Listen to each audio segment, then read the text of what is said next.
Hello.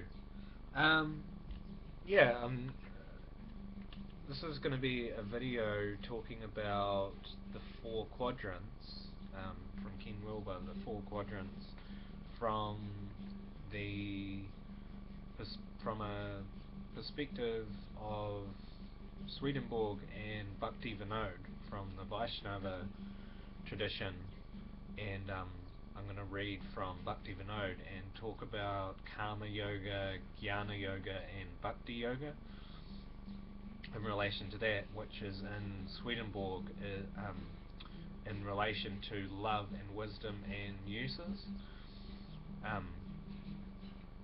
So I'll just start by looking at if we look at the four quadrants. So this is Ken Wilber's one from Sex Ecology, Spirituality. That's the diagram that he gave on that, which you won't be able to read it. If you look, basically up here in the eye you've got these different kind of states or stages that you go through, symbols, concepts, sort of up like that. And you've got like the brain, parts of the brain and stuff, and then down here like political systems and stuff, and then over here like cultures, different cultures, and that's called the I, the it, its, and we. So this is the one that I've drawn for this particular talk. I've called it a personalist model of the four quadrants. So this is the one that I've drawn. It's the same thing. So you've got I here, and then it, and then down here its, and here we.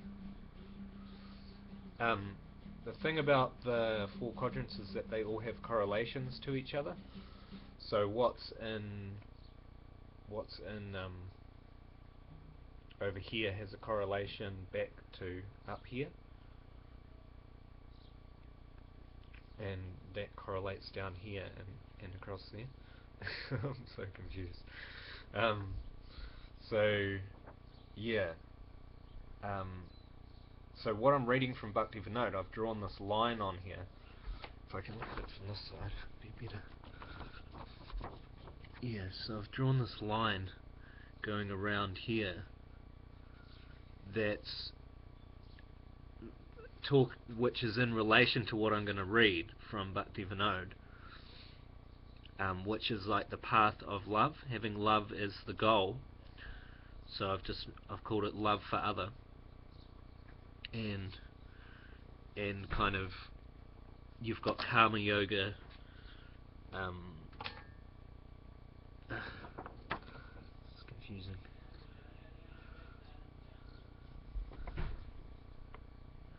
Got Karma Yoga here, and what I called Zazen here, and then Jnana Yoga here, Jnana Yoga, and Bhakti Yoga. So I'll come back to this model, but I'll read from the book and hear what Bhaktivinode is talking about. So he's talking about Priti, which is love, and that is your prayojana, which is like your goal. So I'll just start sort of starting just before where it starts talking about Karma Yoga and Jnana and Bhakti. So he says, our constitutional duties in the form of love of God have become reflected as attachment for material objects, which increases our inauspiciousness. At this juncture, cultivation of our constitutional duties is our only prayojana, or goal of life. As long as we are conditioned, we cannot purely practice our constitutional duties. Our constitutional propensities are neither lost nor can they be lost. They are simply in a dormant state. As soon as so constitutional propensities, they're like, in Swedenborg he talks about uses, and you have what are called like your most eminent uses. So your use is like your, sort of like your job, or whatever, what your main activity that you perform is,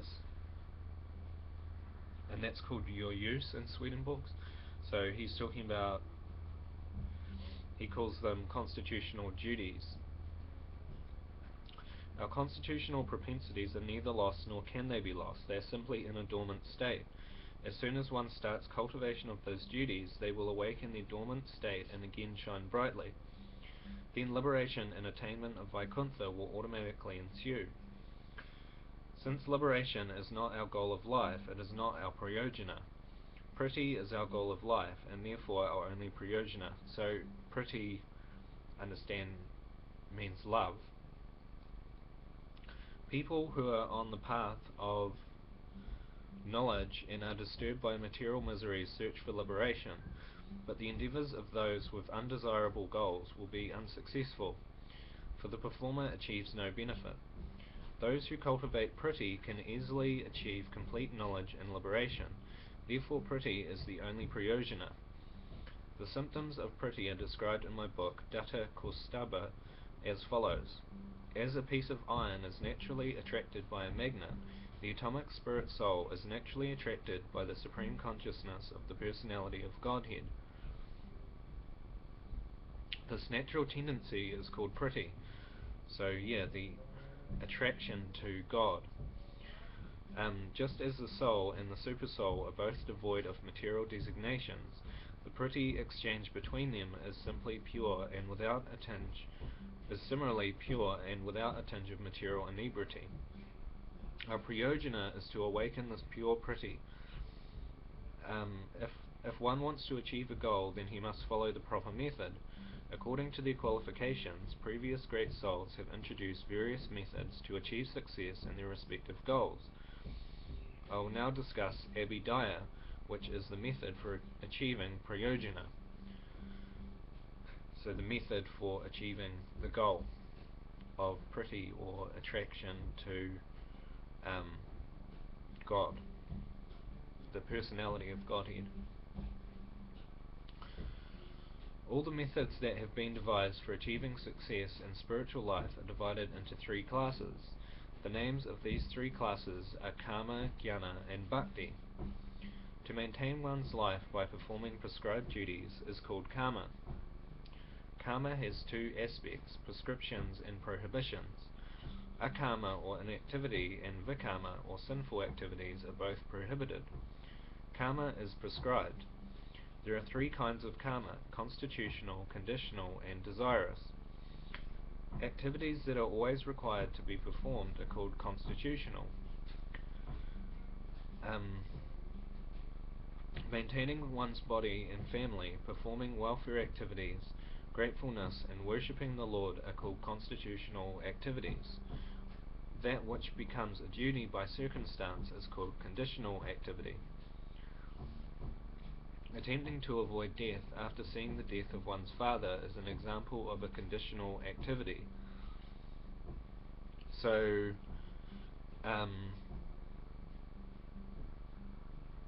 yeah. So there's constitutional. Yeah. Activities that are performed with a desire are called desirous activities. An example is performing a sacrifice to get a child. If one wants to properly perform one's duties, then he must connect the prescriptions for bodily activities, moral codes, acts of chastisement, inheritance, ruling the kingdom, divisions of work, war, alliances, marriages, time, and atonement with the devotional service of the Lord, and thus be properly situated in this world. This has been practiced in various castes in some form or another. The land of Bharata is populated by Aryans. Therefore, it is an example for all castes, for all the above-mentioned activities are beautifully present in this land, in the wonderful form of Varnashram Dharma. No other race was able to make such a perfect arrangement. Among all races, activities are performed according to people's nature, and the above-mentioned prescriptions are chaotically arranged. But among the Aryans of India, these prescriptions are arranged so that all activities become favorable for devotional service. What a wonderful intelligence the Indian Rishis possess! Even in the very ancient past they made an extraordinary arrangement without the help of any other race. When we refer to India as the land of karma and the example for other countries, it is not an exaggeration. The sages realize that people's eligibility for performing duties is born from their nature. If we prescribe activities without considering one's qualification, then the activity will never be properly performed. Therefore the sages ascertain people's duties after considering their nature. Human nature is divided into four categories: Brahman, Kshatriya, Vaishya, and Sudra. The sages have thus ascertained people's varna according to their nature. In the last chapter of Bhagavad Gita, it is stated, Brahmins, Kshatriyas, Vaishyas, and Sudras are distinguished by the qualities born of their own natures in accordance with the material modes, O chastiser of the enemy. Peacefulness, self-control, austerity, purity, tolerance, honesty, knowledge, wisdom, and religiousness, these are the natural qualities by which the Brahmins work. Heroism, power, determination, resourcefulness, courage in battle, generosity, and leadership are the natural qualities of work for the Kshatriyas.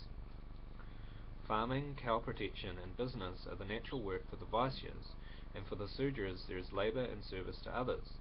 By following his qualities of work, every man can become perfect.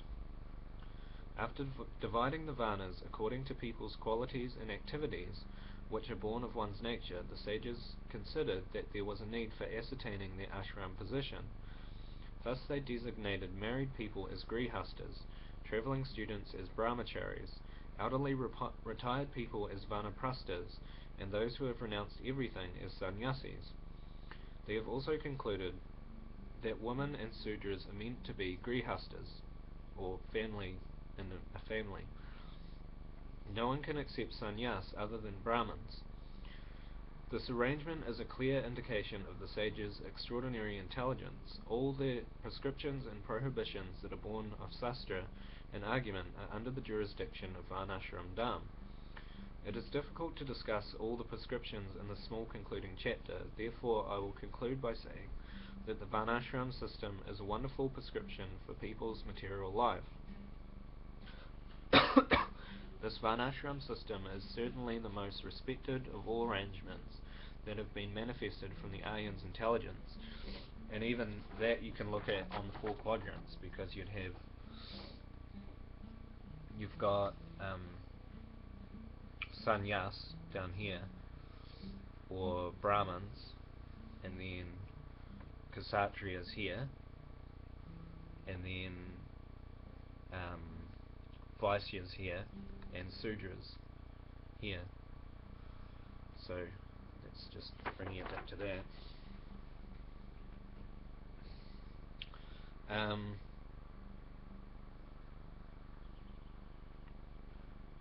Just mapping it out on the four quadrants. Besides that, there is no doubt that this arrangement has been polluted. It has been improperly functioned due to a lack of scholars who know the purpose of the system. This is why people nowadays criticize the Varnashram system. Actually, the arrangement of Varnashram is faultless, but how can it remain faultless when employed in an inappropriate way? One's Varnashram position, which is born from one's nature, is now being designated according to one's birth. This yields contrary results. The unqualified son of a Brahmin will be known as a Brahmin, and a learned peaceful son of a Sudra will be known as a Sudra. This arrangement was most contrary to the original Varnashram system. The ancient custom was that when a boy attained maturity, the elderly family members, the family priest, the family acharya, the landlord, and the leaders of the village would consider his nature and then ascertain his varna. The main consideration in ascertaining a boy's varna was to analyze whether he was qualified to accept the same varna as his father. Due to their inherent nature and hard work to achieve a high status, higher caste children would often be accepted as belonging to the same varna as their father. Yet due to inability, some children would be accepted as lower caste. Then again, children of lower caste would often be accepted into higher caste at the time of examination. If we refer to the histories in the Puranas, we can find many examples of this. Since the leadership succession of blind men and the examination for the sake of formality began, qualified people did not get qualified posts, and thus the son of the Aryan's fame was set. While explaining religious codes, Sri Narada Muni has stated in the Srimad Bhagavatam, if one shows the symptoms of being a Brahmin, Kshatriya, Vaisya, or Sudra, as described above, even if he has appeared in a different class, he should be accepted according to those symptoms of classification. The sages of ancient times did not think, even in their dreams, that the natural occupation of men would gradually be considered simply by birth. To some extent, it is natural for the son of a great person to become great, but this should not be taken for granted. The natural system of Varnashram was established in order to deliver the world from the leadership succession of blind men, but the religious scriptures unfortunately fell into the hands of some selfish and foolish smartas or ritualistic brahmanas. The danger that the system was introduced to prevent has itself attacked the system. This is a subject of great lamentation. One who tries to remove the contamination that has entered into the system is engaged in his country's welfare. It is not the duty of intelligent persons to remove the whole system because some portion of it is contaminated. Therefore, O great souls, you who wish to engage in the welfare of your country, please re-establish this faultless system given by your forefathers after collectively refining it. Do not try to give up the proper system of your country under the bad advice of foreigners.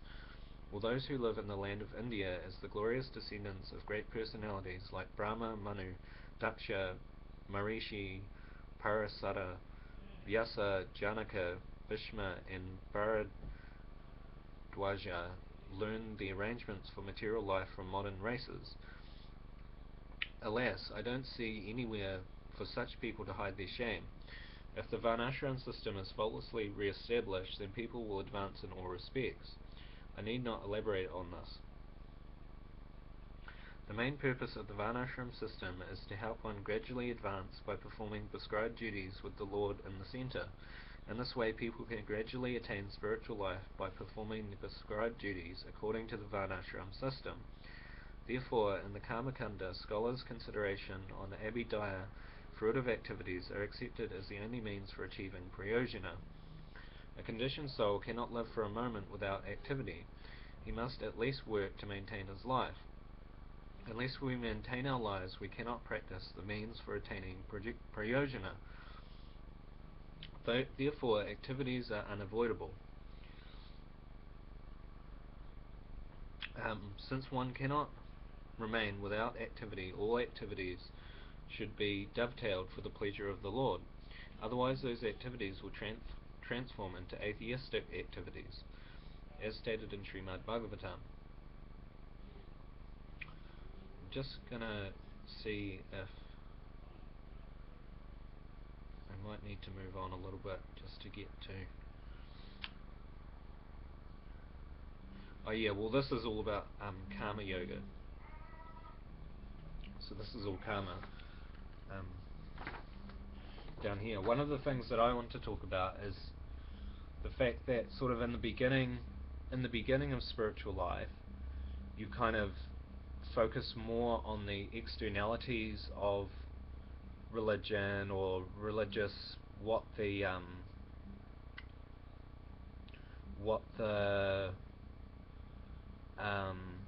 more actions and the external aspects of the spiritual path are. So it kind of starts down here, in a sense, like if this was the path that you were traveling and going up like that, it kind of starts there. And I've drawn the picture of the Lord on the picture here, which is see, angry God.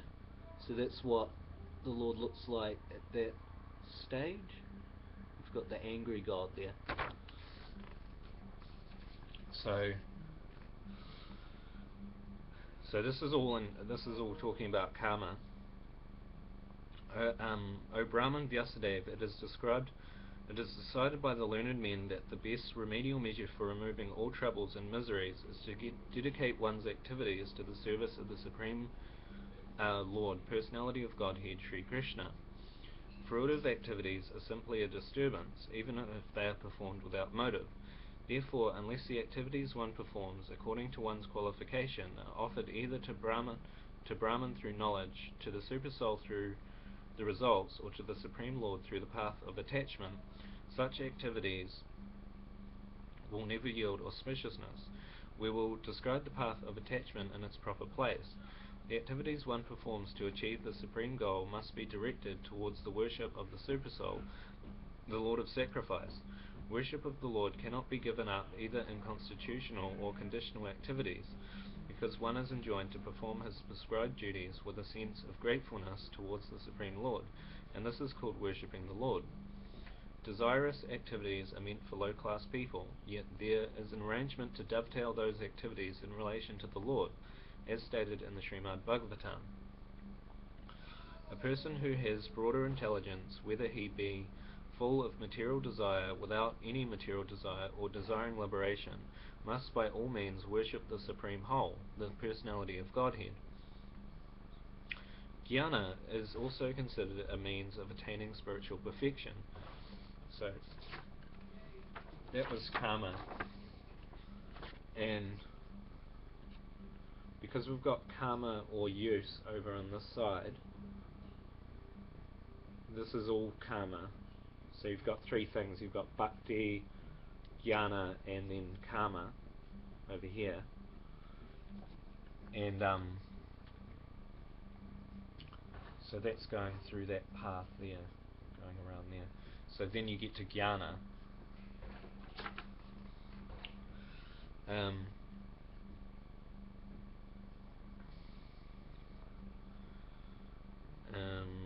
Jnana is also considered a means of attaining spiritual perfection. The Supreme Brahman and the living entities are beyond the material creation. The Jnanis conclude that certain transcendental activities are the only means to attain the Supreme Brahman, which is the goal of spiritual life. Although karma is sufficient for maintaining one's body and family life, it is born of material activities and so has no potency to detach one from matter. Through karma, one's mind is trained to concentrate on the Supreme Lord, but one cannot achieve eternal benefit until material activities are given up. One achieves spiritual results only by spiritual endeavors. A living entity should first discuss the material world, and after subduing all material qualities and existence, he should engage in samadhi to attain the wealth of Brahman. As long as one remains in a material body, he must accept bodily activities. There are two types of jnana: knowledge of Brahman and knowledge of the Supreme Lord. By knowledge of Brahman, a soul achieves the result of merging with Brahman. I'm going to stop this video here because someone's knocking on my door, and just carry it on because that's quite a long video already. But we covered karma, and I'll just let you look at the thing one more time, just get a good look at it so you can read all the stuff on it.